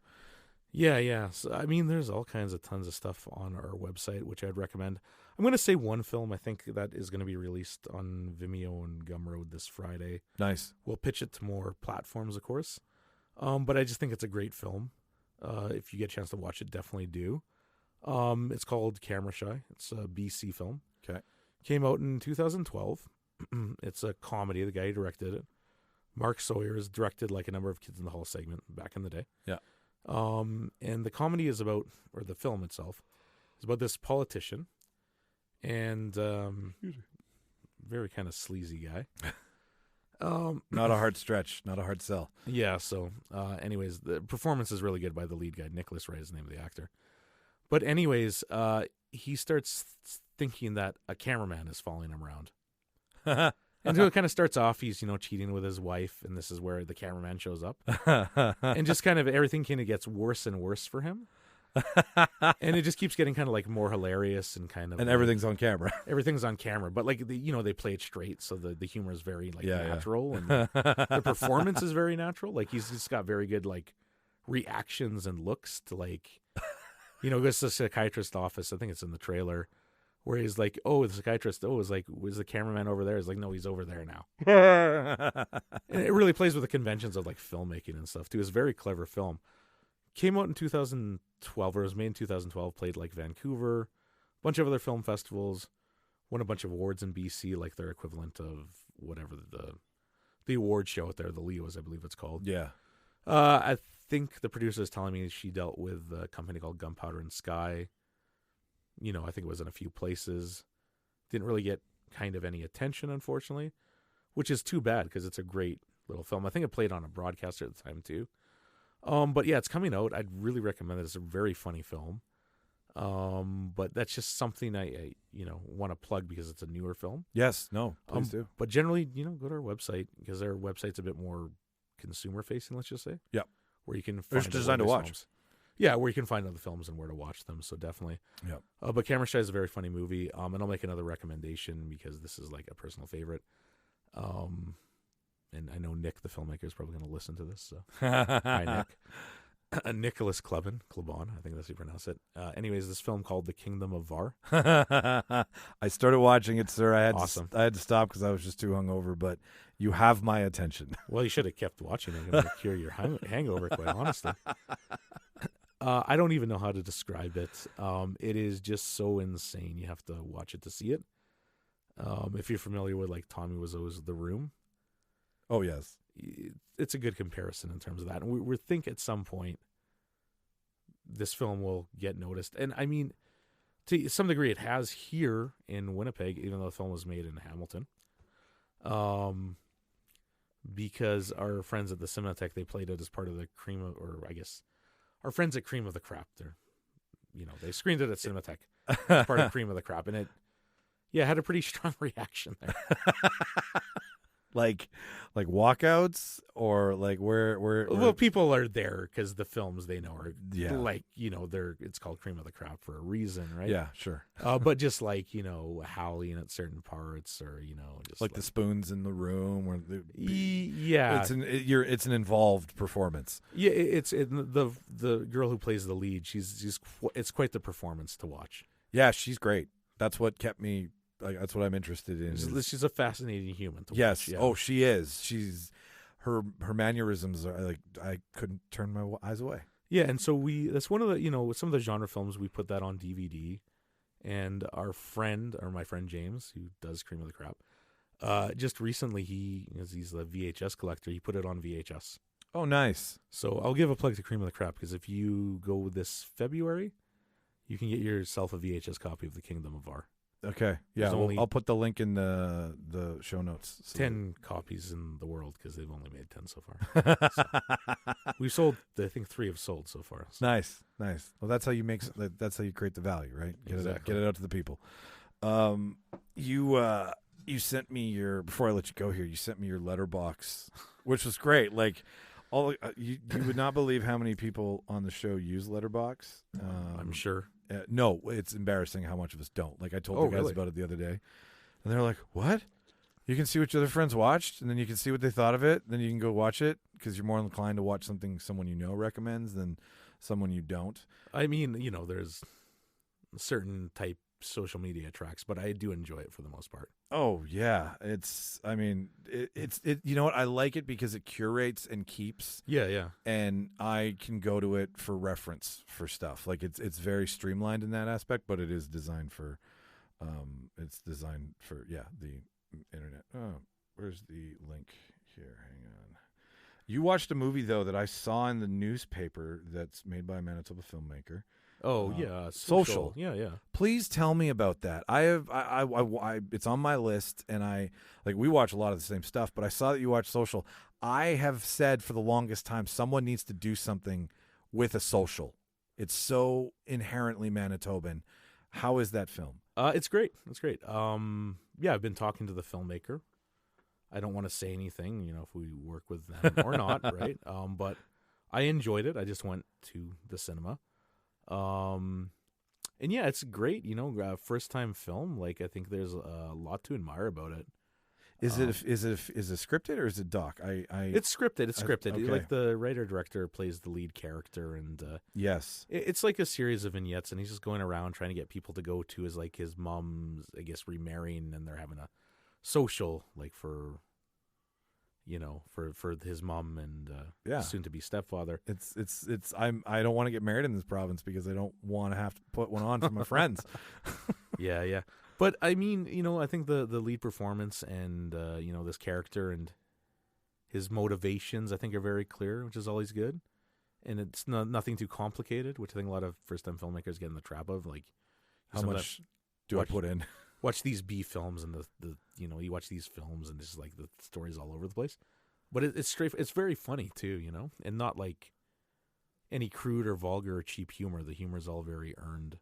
Nice, which I think is very good. Because it is something of it's kind of kooky that we do this and it's here, right? It's almost like, you want me to pay for your wedding and then pay to go to your wedding, right? Mm-hmm. Like a lot of it can set the hair on their necks up a little bit, and I get that, but at the same time, they're so weird to not have something in and around it. I was like, what's happening in this province? It's very funny in the film because I think it is a nice thing where, the main character is very optimistic, but you get the sense that, he's maybe a bit aloof, right? And is a thing about useful idiot. Yeah, I think to some degree, yeah, sure, I would say that. And there's a thing of like desperation of selling these social tickets to people, and they're kind of like, I got other plans, or So he's playing into the trope of it all. Yeah, it's very clever. Okay, cool. I'm gonna check it out because as soon as I saw that in the paper, I actually took a picture. I've got it. I wanted to contact him and be like, "Come on the show. Let's talk about how you researched making a." Yeah, you should. I will talk to anybody, man. I've been talking to him. I'm gonna certainly put you in contact with him. Oh, that would be great. Yeah, sure. No, I will. I will definitely take you up on that. But you also watched a documentary that I recently watched this past weekend. The hitchhiking. Oh my God! What the the hatchet wielding hitchhiker? The hatchet wielding hitchhiker. Okay, go. What did you think of that? What an absolute pile of garbage. I mean, honestly, it's to the point that they're making documentaries like that because they know people like watching train wrecks. Like, we're not like, it's not. Like, it's enjoyable in the fact that I'm glad that this guy was an idiot and just didn't like skate by and got busted. But at the same time, like, it's just a shit show. Well, okay, here's my issues with the doc. I don't think he's an idiot per se. He has some very serious mental health issues, right? The sociopathic tendencies that he was exuding is the right word. Exuding. Yeah. So he's a very mentally. He's got some mental health issues. I'm not going to speak on that. I don't know his situation. That's not clear. But the documentary is about, the producer of the Kardashians can't figure out how to exploit him, which is so gross to me. It was really disgusting to see how they all jumped on him so fast. Oh, And yeah. it's like, what really? Like, really? How? Like, I get that he's famous for his 15 minutes for what he did, but to try to stretch that and then to string him out on that, like, that you're going to turn him into some fucking reality TV bullshit.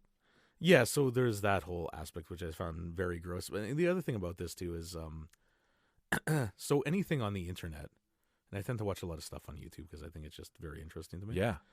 You can find probably endless YouTubers talking about this whole thing years previous to this documentary being made. So, like, another thing, this documentary is like 10 years too late. It is. It did miss the boat. Like, what is the point of this, really? Well, and that's when I put it in like the Fire Festival category of we will like watching people be fucked up, get fucked up, Sure. not come back from being fucked up. Mhm. Like it's the shitty thing about humanity, right? Like it's the looky-loos, it's the train wreck, it's the burning car. We can't turn away. And I think Netflix is overtly capitalizing on that. And they found it from the Tiger King, I think, is what really showed everybody during the pandemic that we will eat this stuff up. Well, yeah, I like watching documentaries. I thought The Tiger King was an interesting docu-series. It does come around and redeem itself, totally. It is interesting, and I think it was fairly well made. Carol Baskins. But, there's just so much documentary stuff on Netflix, and it's not like they're hiring Errol Morris to make these movies, They look really good.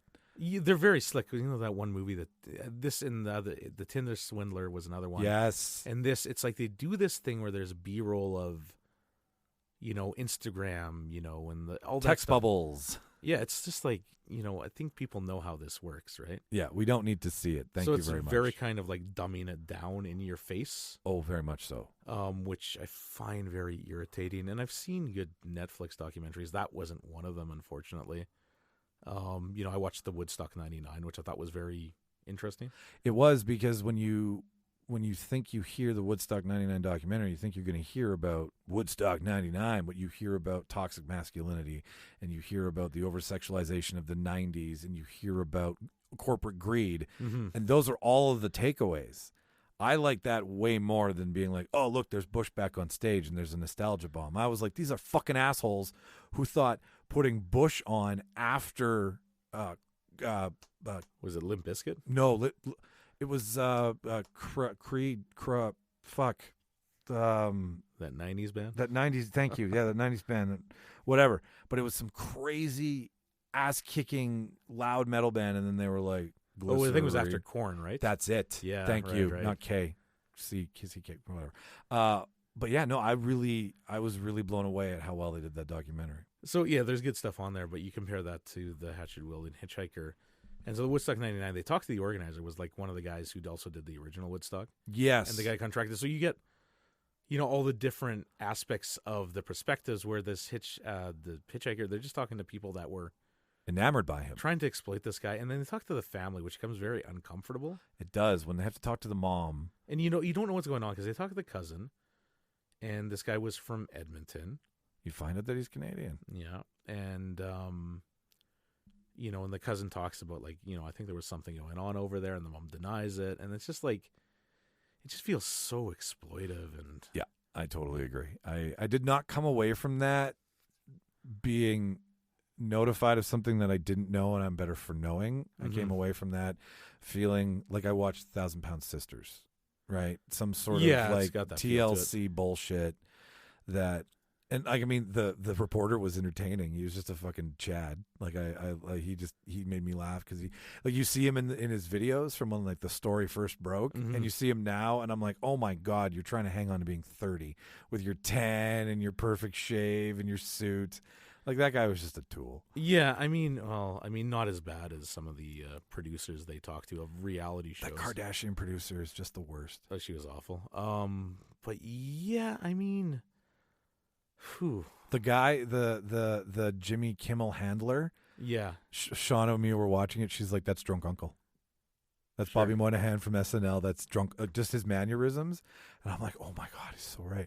But both of them, like, they just talk about how people are commodities. They didn't talk about how he was a human. I think the thing that bothers me about that too, and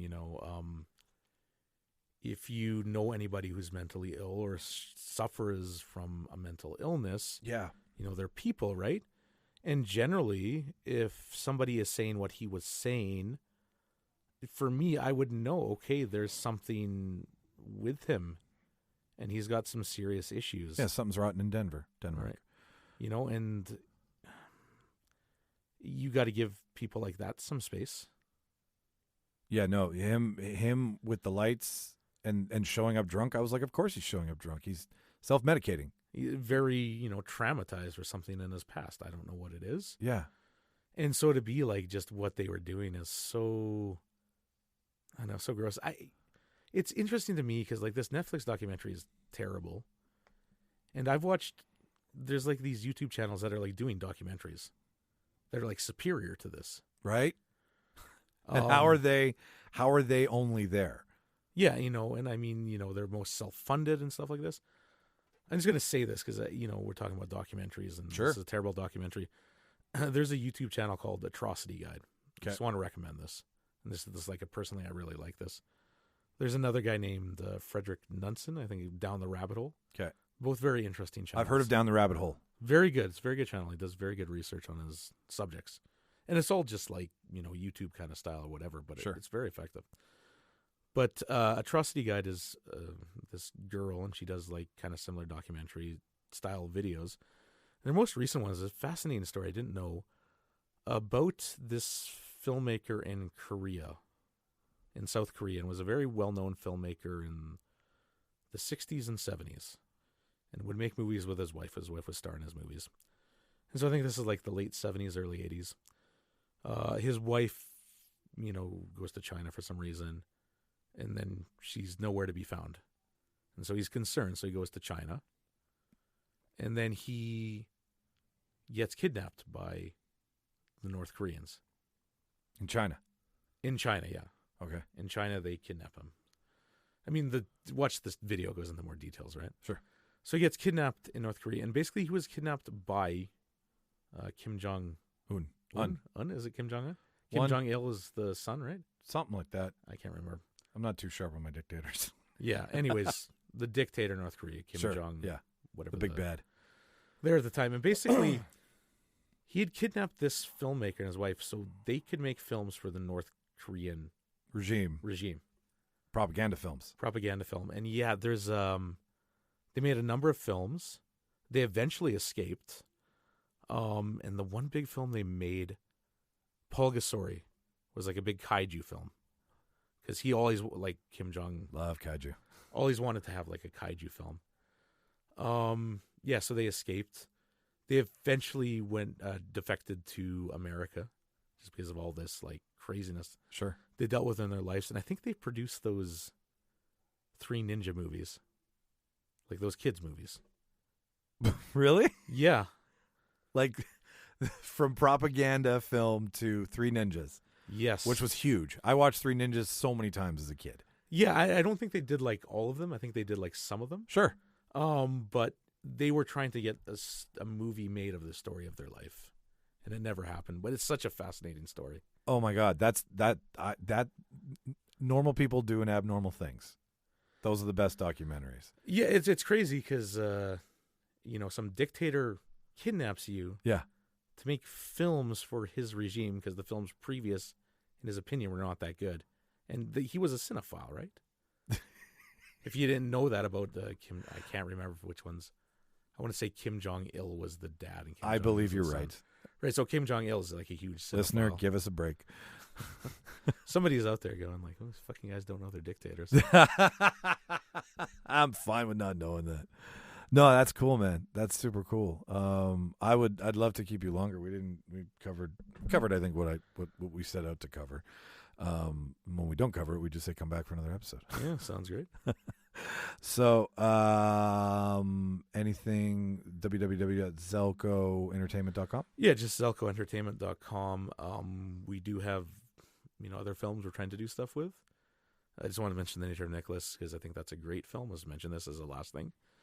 Was that the one that you were telling me has the LGBTQ themes in it? It's a camp, right? Isn't that something that you? Yeah. So I'll just give the listener the proper breakdown. Clarify here. So I've been trying to. It played at Gimli virtually, unfortunately. I've been trying to do something with it, like a restorative screening. You know, it's been tough, right? Because festivals want to play certain films and stuff like that. Yeah. But it was made by a filmmaker named Jeff Verbeck, incredibly talented. It's not in film anymore, but he made a number of short films before he was this. All very challenging, all very different, all very interesting. The Nature of Nicholas he had made in 2003. I want to say it was released in 2003. And it is about, they use the term elevated horror nowadays. Yeah, I think horror plus elevated horror, yeah. Whatever. But this is like kind of like in that vein where it's very understated, not in your face. But basically is about a young boy growing up like, in the prairies somewhere. Sure. In the prairies, like somewhere in Manitoba. Yeah. And it's kind of like the summer and he's attracted to his best friend. And, the best friend develops kind of a zombie doppelganger. But it's all about kind of like his feelings for his young boy and, his sexuality. So there's a lot of interesting themes and stuff like that. Sure, yeah. And it's an incredibly well-made film in terms of, like, cinematography, lighting, editing. I think just something that needs to, like, I would love to do the kind of treatment for The Nature of Nicholas like we did with the Rainbow Boys. Yeah, put it nice and close so that I can cut this in. And so there we go. All right, over here on this one. This camera 2. Yeah, the Huawei camera 2. There you go. There Perfect. You go. So, I would love to do something with that. And this is something I've been working and we'll see. I mean, it'll probably go eventually to streaming sometimes. But, yeah, it seems to be a lot of people, have connected with that movie over the years. There you go, listener. And all of this will make it nice and easy because I'm a lazy piece of shit. All of these links will be in the notes so that you can start supplementing when there's not some stupid Quantumania coming out into the theater. You can go and investigate Canadian film that this man is so hard at, working so hard to dig up. There we go. I'll say that right. If you're listening to the show and you're interested, go watch the movie. Leave us reviews on Letterboxd. You loved or hated it, doesn't matter. As long as you're watching it, we appreciate it. There you go, listener. I will make sure that anything forwarded to us for you, I'll pass it along as well too. That never happens, but if it does, I'll make sure we'll put them in your orbit. Thank you so much for another episode. This is where I don't know how to end the show because it just sucks to end. So we'll see you next time. If this is your first time, the easiest thing to do to join our orbit is to subscribe to our social media. TikTok is gone. It's just Twitter, Instagram, and Facebook, the original big three. Reel Debaters Pod, spelled REEL. That's how you join the Debaterverse. That's how you know what's going on in the world when we're doing live events, when we've got new guests on like Dave, when we're out and about hosting shit. Just subscribe to that stuff, but most importantly, subscribe to the show. That's free. You can do that in your podcast player. Any podcast player allows you to subscribe for free. So if you don't want to shop our merch, if you don't want to join the Debaterverse, just subscribe to the show. We'll be there each and every week, usually on Thursdays, sometimes Fridays if life gets in the way. I have been Michael Petrow. Across from me has been David Zellis. Did I get that right? David Zellis. Thank you very much for having me on. Anytime, dude. It was a pleasure. Peace out, motherfuckers. Bye, everybody.